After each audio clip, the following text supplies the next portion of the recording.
भगवान विष्णु का चरित्र ही सत्यनारायण की कथा है। इसलिए इन 5 अध्यायों के अंतर्गत 3 दिनों में हम लोग जो 5 अध्यायों की श्री सत्यनारायण भगवान की कथाओं को सुनेंगे, बहुत गंभीरता पूर्वक सुनेंगे। आती भी हो फिर भी सुनना। हनुमान जी का स्वभाव है, उन्हें प्रत्येक कथा आती फिर भी वो वैसे ही सुनते जैसे कुछ जानते ना, दीन भाव में वही आंखों से आंसू बहाते हुए। आती भी हो तब भी सुनना और बहुत धैर्यता पूर्वक सुनना। जो मन में मनोकामना हो, पहले भगवान विष्णु का जो चित्र लगा है ध्यान कर लो। पीछे चित्र लगा भगवान श्री हरि का, इनको प्रणाम कर लो, वंदन करो। अपने गुरुदेव भगवान को भी ध्यान करो। देखो सत्यनारायण भगवान के लिए भागवत में वर्णन आया, सत्यव्रतम सत्य परम त्रिसत्यम सत्यस्य योनिमित्तं च सत्ये सत्यस्य सत्यम मृत सत्य नेत्रम सत्यात्मिकम त्वां शरणं प्रपन्नः। 9 बार सत्य सत्य कहा, 9 बार ही है ना, 9 बार सत्य सत्य कहकर के भागवत में ठाकुर जी की स्तुति की। इस स्तुति का कारण सिर्फ इतना है, भगवान ही सत्य है और सत्य ही भगवान है। इनके अलावा सब कुछ मिथ्या है, ब्रह्म ही सत्य है। जगत मिथ्या है, ब्रह्म सत्य है। ऐसे भगवान श्री नारायण जिनके नाम पर बद्रीनाथ भगवान है, ऐसे भगवान श्री महाविष्णु के इस पावन धाम में हम लोग सत्यनारायण की कथा को श्रवण कर रहे हैं, करवा रहे हैं आप लोग, और श्रवण भी कर रहे हैं आप लोग। ये हम सबका सौभाग्य है। भगवान श्री हरि को तुमेव माता तुमेव बंधुश्च सखा तुमेव विद्या तुमेव सर्वं तुमेव सर्वं तुमेव सर्वं। ओम विष्णवे नमः, ओम विष्णवे नमः, ओम विष्णवे नमः। शांताकारं भुजगशयनं पद्मनाभं सुरेशं विश्वाधारं गगन सदृशं मेघवर्णं लक्ष्मीकान्तं कमलनयनं योगविद्यानगम्यं वन्दे विष्णु भवभयहरं सर्वलोके। भगवान नारायण को प्रणाम कर लीजिए। हम सब ने यह भगवान को स्मरण किया, ध्यान किया है, उनको बुलाइए अपनी मन की मनोरथ पूर्ति के लिए। जो आप मनोकामना को पूर्ण करना चाहते हैं उसको आप मन ही मन में बोलिए। बैठे बैठे आप बिना ताली बजाए हुए गाएंगे, श्रीमन नारायण नारायण नारायण, श्रीमन नारायण नारायण नारायण। वैसे तो यज्ञ चल रही है तो पूजन विधि आवश्यकता नहीं, पर नाम संकीर्तन से सभी पूर्ति हो जाती है। इसलिए गाओ, लक्ष्मी नारायण नारायण नारायण, लक्ष्मी नारायण नारायण नारायण। जो नारायण नाम लेते हैं, नारायण नाम लेते हैं, पाप होते सब क्षारायण। हाँ, पाप होते सब क्षारायण। श्रीमन नारायण नारायण नारायण, लक्ष्मी नारायण नारायण नारायण, सूर्य नारायण नारायण नारायण, सूर्य नारायण नारायण नारायण, चंद्र नारायण नारायण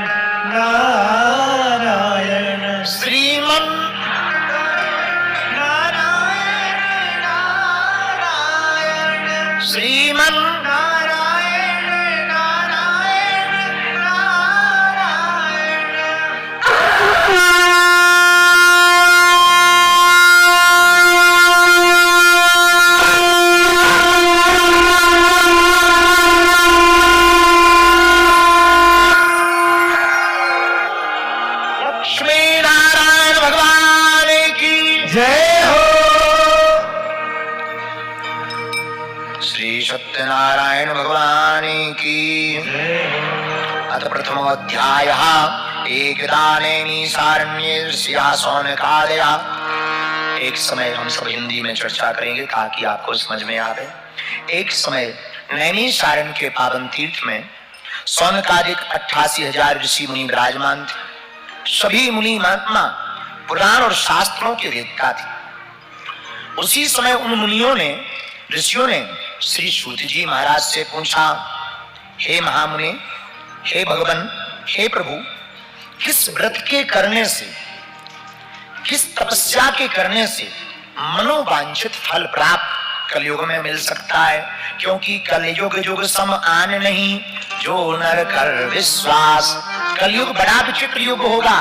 इसमें न व्यक्ति के पास समय होगा, न पूजा के लिए समय होगा, न धर्म के लिए समय होगा, न ठीक से यह सत्कर्म कर पाएगा। कलयुग के लोग बड़े आलसी प्रमादी होंगे, कलिकाल के लोग बड़े ही स्वार्थी होंगे। पर हे भगवान, उन मनुष्यों का कल्याण भी कैसे हो, इसके लिए कोई सूक्ष्म छोटा सा व्रत, छोटा सा उपाय बताइए। हम सब उस उपाय को, व्रत को सुनना चाहते हैं, कृपा करके आप कहिए। इतना सुनते ही श्री सूतो वाचा, श्री सूत जी बोले, नारदेन संप्रष्टो भगवान कमलापति। एक बार यही प्रश्न देवर्षि नारद जी ने भगवान विष्णु से भी पूछा था।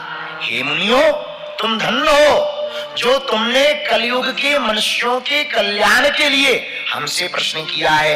यही प्रश्न नारद जी ने भगवान विष्णु से भी किया था कि कलिकाल के लोगों का कल्याण कैसे होगा, वह कम समय में। क्योंकि तपस्या के लिए समय नहीं मिलेगा, जप के लिए समय नहीं मिलेगा, तप के लिए समय नहीं मिलेगा, यज्ञ बैठने में समय नहीं निकाल पाएगा। ऐसे अल्प समय में वह कैसे पुण्य को प्राप्त करे, कैसे फल को प्राप्त करे? कृपा करके हमको बतलाइए। जब योगी राज श्री नारद जी ने संसार के नाना योनियों में जन्मे हुए मनुष्यों के कल्याण के लिए भगवान श्री हरि से प्रार्थना की और कहा, हे भगवान, नाना योनियों में जन्मे हुए मनुष्य नाना प्रकार के दुखों से, क्लेशों से युक्त रहेंगे, नाना प्रकार के भोग भोगेंगे, कष्ट पाएंगे। इनके दुखों का निवारण सुनिश्चित रूप से कैसे नाश हो सकता है, ऐसा हमारे मन में विचार है, हमको कहिए। भगवान श्री नारद जी उनके पास पहुंचकर भगवान श्री विष्णु का ध्यान करते हैं, स्वरूप का ध्यान करते हैं, प्रार्थना करते हैं। चार भुजाओं वाले भगवान नारायण हैं। इनके एक हाथ में शंख है, एक हाथ में चक्र है, एक हाथ में वज्र है, एक हाथ में पद्म है। बन की माला भगवान श्री हरि पहने हैं। विष्णु भगवान के गले में बन की माला है। भगवान विष्णु का शुक्ल वर्ण है। कैसा वर्ण है? वर्ण का मतलब स्वरूप कैसा है? शुक्ल वर्ण है, नील जैसा स्वरूप है भगवान का। शुक्ल वर्ण के श्री हरि भगवान विष्णु नारायण हैं। भगवान श्री हरि के स्वरूप को देखकर देवर्षि नारद जी देव स्तुति करने लगे, कहने लगे, हे भगवान, आप वाणी व मन से परे हैं, अनंत स्वरूप वाले हैं, अनंत शक्ति संपन्न हैं। आपका न आदि है, न मध्य है, न अंत है। आप तीनों से रहते हैं। आप निर्गुण हैं, गुणातीत हैं। भगवान निर्गुण हैं, निराकार भी हैं। भगवान निराकार ही हैं, पर भक्तों के लिए वह साकार बनकर प्रकट हो जाते हैं। जैसे हवा का कोई आकार नहीं है, पर गुब्बारे में डालने से गुब्बारे की हवा हो जाती है, हवा का गुब्बारा हो जाता है। वैसे ही भगवान निराकार है, परंतु भक्तों के कल्याण के लिए भगवान साकार बनकर के प्रकट होते हैं। इसी स्तुति को देव ऋषि नारद जी भगवान से कर रहे हैं। आप अनंत शक्ति संपन्न हैं, आपका न आदि है, न मध्य है, न अंत है। आप निर्गुण हैं, निराकार हैं। हे हरि, आप सकल कल्याणमय हैं, गुण गणों से संपन्न हैं। भगवान में सभी गुण व्याप्त हैं। भगवान वही है, 6 गुणों से तो व्याप्त ठाकुर जी यही है। भगवान श्री हरि को दंडवत प्रणाम करते हुए श्री नारद जी कहने लगे, आप स्थावर जगदात्मक निखिल सृष्टि प्रपंच के कारणभूत तथा भक्तों की पीड़ा को नष्ट करने वाले हैं। भगवान का स्वभाव है, जो इनकी शरण में आता है उसका अवगुण नहीं भगवान देखते, एक गुण पर ही भगवान रीझ जाते। न जाने कौन से गुण पर दया निधि रीझ जाते हैं, यही सब ग्रंथ कहते हैं, यही सब वेद गाते। भगवान किस गुण पर रीझ जाए उनका कोई ठिकाना। श्री बिंदु जी कहते कृपा की ना होती जो आदत तुम्हारी, तो सुनी ही रहती अदालत तुम्हारी। न हम होते मुजरिम न तुम होते हाकिम, न घर घर में होती इबादत तुम्हारी। तुम्हारी ही उल्फत के दृग बिंदु हैं ये, तुम्हें सौंपते हैं अमानत तुम्हारी। कृपा की न होती जो आदत तुम्हारी, तो सुनी ही रहती अदालत तुम्हारी। नारद जी प्रार्थना करते, हे प्रभु आप भक्तों की पीड़ा को नष्ट करने वाले परमात्मन हो, आपको नमस्कार है। स्तुति सुनते ही भगवान प्रसन्न हो गए। भगवान श्री हरि नारद जी से बोले, हे महाभाग आप कहां से आए हो अभी अभी, और किस प्रयोजन से आए हो। नारद जी हाथ जोड़कर मुस्कुरा कर बोले, भगवान अभी हम मृत्यु लोक से आए हैं। मृत्यु लोक, ये मृत्यु लोक कौन है? जहां हम लोग रहते हैं इसी लोक का नाम मृत्यु लोक है, जहां सबको मरना है। आज जगत गुरु शंकराचार्य ने कहा, पुनरपि जन्मम पुनरपि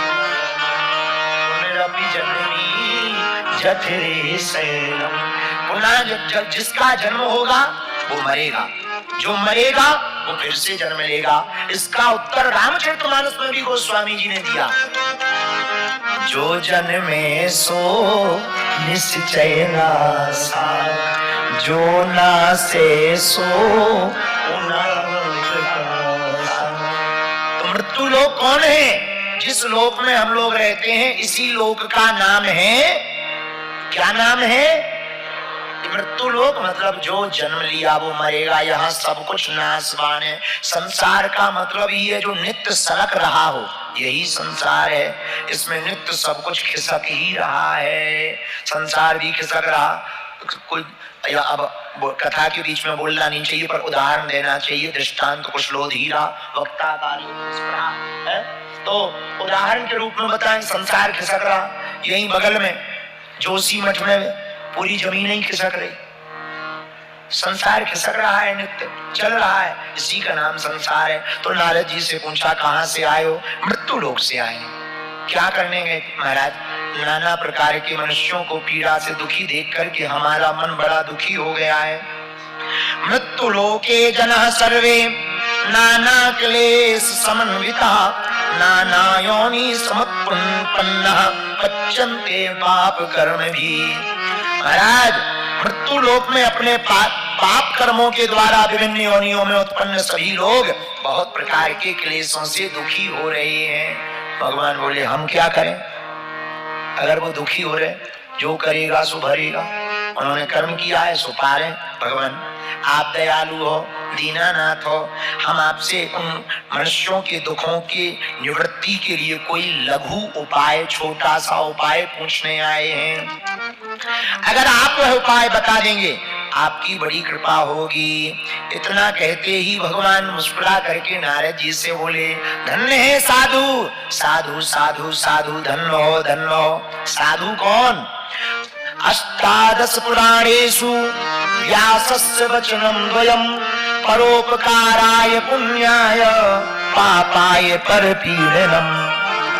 साधु कौन है? जो परोपकार की भावना से जीवन जीता है, जो दूसरों के हित के लिए जीता है, जो केवल अपने लिए जिए वो दानव, जो अपने साथ साथ दूसरों के लिए जिए वो मानव, और जो केवल दूसरों के लिए जिए वही साधु कहलाता है। तो धन्य है नारद जी। साधु साधु साधु कहते हुए भगवान मुस्कुरा करके बोले, हे वत्स, संसार के ऊपर आपने अनुग्रह करने की इच्छा से बहुत अच्छी और उत्तम बात पूछी है। एक व्रत हम बतला रहे हैं नारद जी, जिसके करने से प्राणी मोह से मुक्त हो जाएगा। मतलब देखो, संसार में जितना भी दुख है वो मोह का है। मोहे मूल बहुसूल प्रद त्यागहु तम अभिमान। रामचरितमानस में भी आया, मोह ही सबसे बड़ा कष्ट है।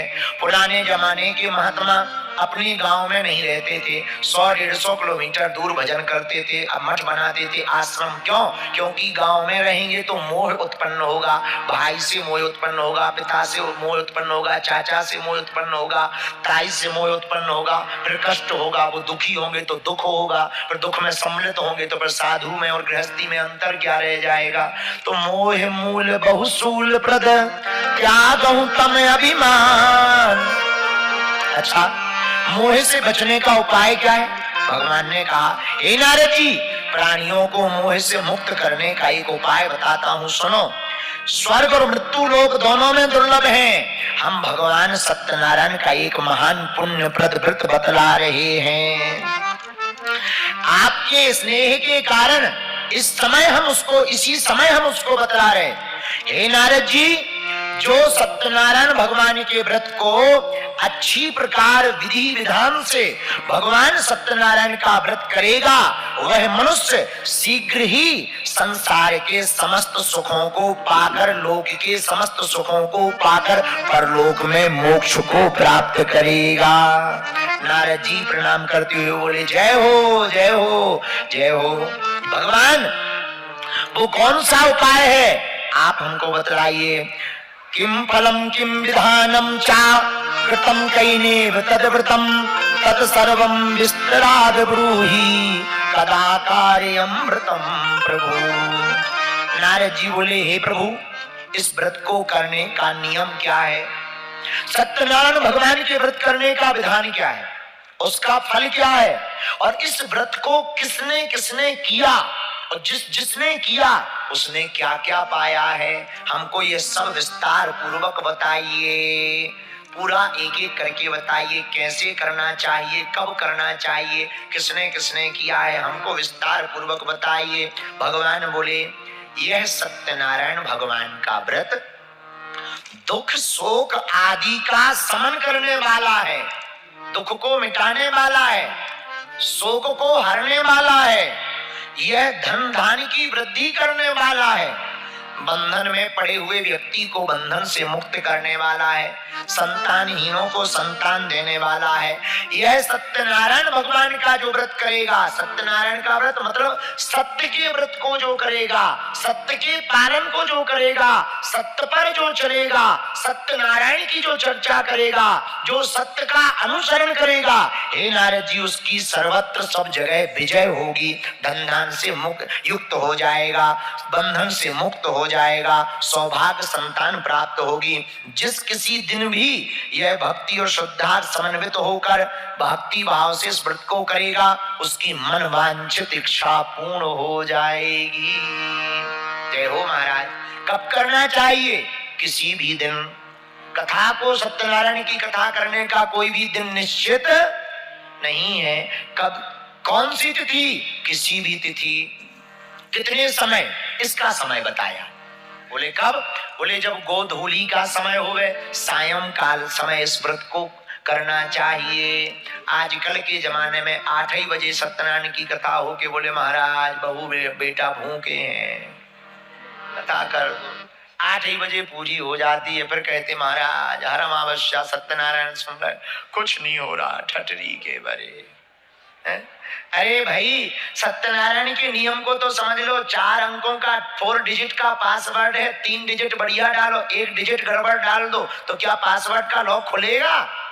जब तक 4 डिजिट ठीक नहीं डालोगे तब तक नहीं खुलेगा। वैसे ही सत्यनारायण व्रत कथा का नियम है। कब करना चाहिए? कभी भी। किस दिन? किसी भी दिन। लेकिन कितने समय? सायंकाल समय, जब गौ के खुर से धूल उड़ने लगे तब सत्यनारायण भगवान की कथा को कैसे करना चाहिए? ब्राह्मणों को बुलाकर अपने बंधु बांधवों के साथ, परिवार के साथ धर्म में तत्पर होकर सायंकाल भगवान के व्रत को करना चाहिए।